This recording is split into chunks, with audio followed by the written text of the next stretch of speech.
is a sweet sounding engine. Tad loose on the fan belt though. Obviously it's brand new belt, so it's just the second go of it. No air filter, as you see, actually being painted at the moment, let it dry out.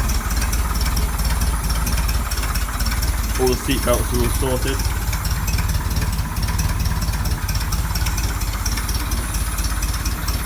Beautiful. Slow idle. Obviously the lights on. Obviously I haven't let it warm up properly at the end, lid open, no air filter on, just been messing around with it, with the choke and stuff. So I can easily adjust that, very easily.